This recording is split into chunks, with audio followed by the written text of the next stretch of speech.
Judgment, it is the reflection you get from it, right? And so you're always careful to try to appease to the other person, the other people, your audience, your crowd. And in doing so, everything that was once possible is not possible anymore because your emotions get the best of you. And that is the case when people wait and wait and wait and wait. But they wait for nothing. It is not until they are done with waiting that they decide they didn't need to wait. Is that not true? I know a lot of people that deal with that. I mean, I deal with it too in certain ways. But you've met elderly people that emanate regret. And it's a very scary thing. It's very true. See, we are quick to spend our money because we know we can earn it in return. We can go and find it. I can spend some money and I can earn it later on. But you will never get back the time. The time is the one currency which you will never get a refund for. And that is regret. That is regret because you will never be who you are now. You will never know and understand things the way you do now. Sure, you might be a little bit smarter a year from now, but there's still some things inside of you that are worth it. You shouldn't wait. That's what I'm saying. In waiting, life decides for you. Right? Life will decide for you. Mother Nature is no fool. And you can see Mother Nature as everything that's alive and everything that's not. Okay? I think to truly understand where you came from, you have to know what you were before this life. To think that you just live and die is to be very narrow-minded. It is to not be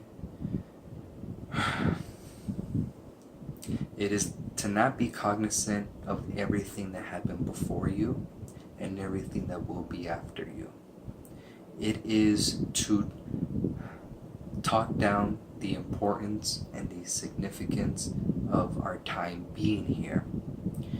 See, the planet is basically a playing field, and we're each dropped in and we are taken out as fortune decides. We can only decide what we do with our time, but fortune decides how much of it you have. And it is not because it is cruel. It is not that it affords time to those that are kind. That is not the point. The point is, in that fairness, that it does not care who it places its hands on. And I'm talking about fortune. In the sense that it does not discriminate. It forces you. It literally forces you to appreciate what you have now. See, if you knew you could pass away tomorrow and come back the day after, why do people fear death then? And I want to talk about death as well.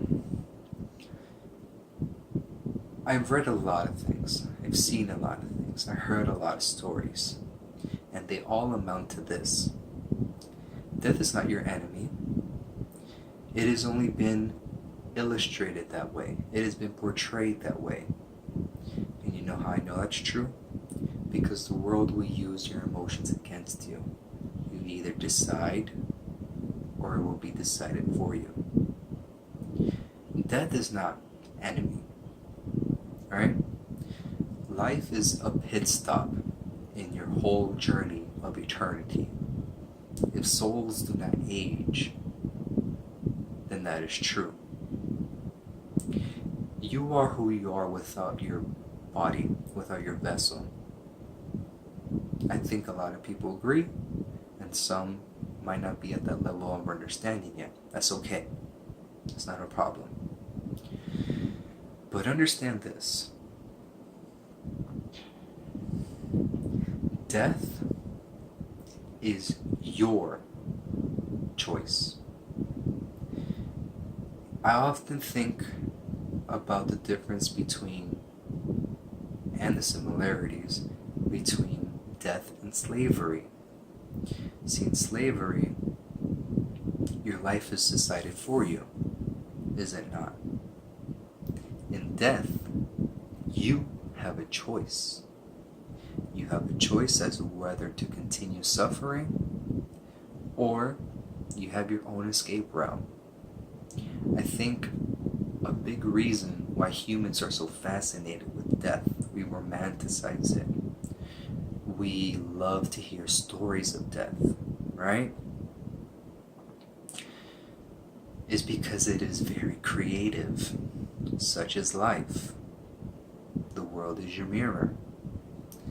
Death is creative in the sense that as long as your will is there, you can approach it anytime, in any way, and you can end whatever suffering that you are enduring. If the suffering be minor, it will last a long time. If it be severe, then suffering will not last a long time. That is how life is fair. And so death is really your escape route. It is not the end. Death is the door that you always have in your back pocket. Were you ever put in a situation where you'd rather decide to enter that door or to endure the suffering at hand? And yes, it is not to say that it is okay for evil to go on, for people to do bad things, and it is not to say that one should die rather than suffer, because I just said that you must greet each obstacle in life as a friendly opponent, as you would in a gym if you were to spar with them. But because life is fair, in the sense that you are capable of doing anything, such as the next person, and people can get pretty creative with the things they do, right? It can be horrific. I didn't say that it's not, but they can be very creative in the things that they do. So can you. If your will be there, and if your will be strong enough, you will never have to endure any suffering, for you will always have a way out. And so when it comes to suicides, understanding suicides, where people come from, and why people do it, and why it's such a misunderstood topic, is because unless you understand it for yourself, you'll never be able to see it in another. You will never be able to understand the other person's opinion on it. If you fear death, you won't know why the other person ran towards it. But see, and it is very unfortunate when this happens, sometimes it is just better to not deal with it. And that's exactly why I said it is your friend. It is your only way to end suffering if you truly believe you're suffering. If it be minor and it not be as severe, then it will last. If it be so severe, then it won't last. And so when death is used as a weapon, when it's used to scare you, right? Insurance, for example. It is not death that's the issue. It is how your emotions are being manipulated, right? For example, and you've seen these commercials most likely, when a person is told and asked, where will your children be? How will your grandchildren be able to live? Are you planning ahead? Are you saving? Purchase this and you'll be okay, and they will be okay. Because if you don't, then everything goes to shit, right? it is used as a weapon against you. And so, when comparing slavery to death, it is one thing to control your way of living. Yes, it may be a form of hell to not be able to decide for yourself, for you have all of these capabilities and they are not being put to use. You know how that's true? Because other people tell you, don't take what you have for granted, because life does not discriminate, and it is swift in its actions, and it does not care who and what age and where you're from. And so when you see this type of wisdom in someone, it is not that it's coming out of nowhere. See, experience is the best teacher, is it not? It is one thing to control a person's way of living, but to control how they die is to control them completely. For someone to tell you how it is that you will greet death is to have it be chosen for you. And people fear that, rightfully so. It is a terrifying thing. For you to be told that this is how you will die, and now you are faced with this awareness that you must be on the lookout for this thing forever until it does happen, it's terrifying. And so that's why people might choose to not know. You know, people say ignorance is bliss. Ignorance is not bliss. Ignorance is ignorance. Do not let someone decide things for you. You must decide for yourself. The wonderful thing about all these truths is that they don't cancel each other out. They complement each other. And so that's how I know them to be truths. Rules and laws do not complement each other. You see, everything is patterns and cycles.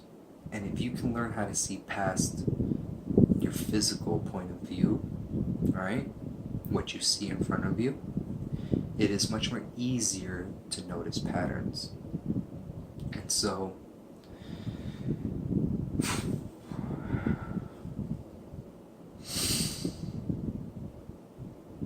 to see how people live their lives according to the things that are told to them is a very scary thing. It is to completely disregard what you are capable of. And that is a waste of potential, not a waste of a human, a waste of potential. I say potential because it can always change. Sometimes people get up to a certain age where they decide to be who they are. Because as you know, to go completely the opposite way is scary. See, life is fair in the sense that it does not care what age you are. It will reveal the truth to you at the time that you need it. And so, sometimes when people have grown so accustomed to their way of living, it's very scary to think that anything else is possible, that there is another way of living. And so, because it's scary, whether it is because you might fail, or you simply don't know how to do it, mostly it's because you don't know how to do it. Obviously, you can't know how to do something you've never done. But that's okay. It isn't meant for you to know. It is yours to attempt. It is your choice. I'm getting way too off topic. I wanted to go back to death. It is very much more scary for someone to determine your death for you. Because now the one thing you had in your back pocket to escape any form of suffering, no matter where, no matter when, no matter who it is, it's been taken from you. And so with that, it is a cloud above you that you must always be watching over. And that's fearful, to be looking over your shoulders constantly, which is why some people would prefer not to suffer. Let's call it that. They would prefer not to suffer.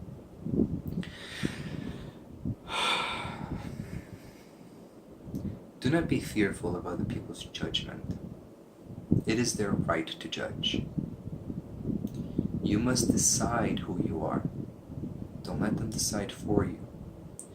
If the world is your mirror, you need to be careful where you look. You can look in a mirror, but you choose to stare into it. Or so some people choose to look away from it. Whatever it is, it doesn't matter. Sometimes people fear looking into it because of what they might see in return. And if you have not decided for yourself what is in the reflection, you will be just as lost as in a room with no light. But yet, there it is. So what is it? What is true? What you can feel and see tangibly? Or what you feel that's not there? What you understand that's not physically visible? When people think of magic, they often think of lights and pyrotechnic things, right? Like shooting something out of your wrist, or a wand, for example. That is nothing but dramatized version of what magic is. Magic is words. If words do not procure certain results, if words cannot mold you and manipulate you the way that they do, if the world is not a reflection of the humans that inhabit it, then what are they? Why do words kill? And why do words bring life? Why do they inspire? See, a thing is as good as much as it is bad. A thing is not good and bad on its own if it is not alive. It is how it is used. And so that is completely up to the person. But when they say with power comes responsibility, if it be powerful enough to change, then it be powerful enough to keep you the same way. For example, knowledge. The best way to keep a person down is to keep it from growing.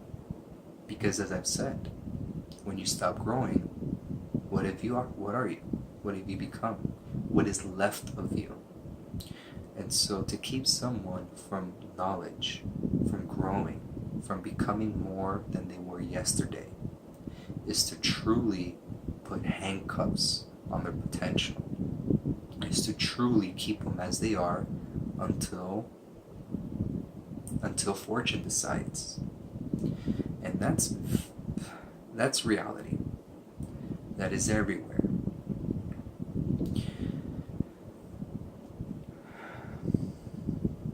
It is a very interesting topic now in 2019, being my age and who I am, to see how governments really are.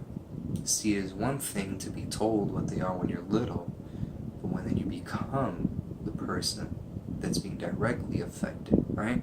Before, it was your parents that were affected, and it trickled down onto you, but it was theirs to handle for you. But now, it seems as if the people that were against you were only against you because of who was supporting them. And now, for example, politicians and things like that, and people in power and legislators, and you know exactly what I'm talking about. here in the US at least, because this is where I am, they seem to very quickly, very readily change their stance the moment they are on the other side of the team. On the other team, I should have said. And that's why we don't take them seriously. Because if you be not transparent, then how do we decide which one of you is the truth? See, there is the mask, the illusion. That is why I say, don't let your eyes fool you. You are only capable of seeing what is physically there. But if you can see past that, then you'll notice the patterns and the cycles. And you'll be way ahead of them. You can predict exactly what will happen if you can see past that. And sometimes people don't. They can. They depending age, where they're from, how they've grown, where they are, who they're with. They sometimes let the times get the best of them. And I get it. I mean, it's here, it's now, and the future is yet undecided, and because that is true, you fear what it might turn out to be. And your point of view will most likely be determined on what kind of person you are. And if you were to view individuals, right, as actors, and their zodiac signs as the character, then you can see people for much more than they appear to be at first glance. If your zodiac sign be your character, then who you are in this life is the actor. For you could have been any actor. In the past, in the future, even today as you're alive. You could have been anyone else, but you are you. In your character, as much as we love to believe that we are in control, you are not above your sign. You are not above the planets that govern you. You are not above the universe that in its infinite potential decided to create you and to direct certain energies to you. Why do I think that's true? Because everybody has a different perspective on things. You can grab one topic, it doesn't matter, and get a group of people, almost all of them will have a different perspective. We can agree on certain things, but there is always that one unique thing that you see that other people don't. And in life, everything is that much more the better if it involves more than one, more than two, more than three different types of perspectives, right? You can do something on your own and it will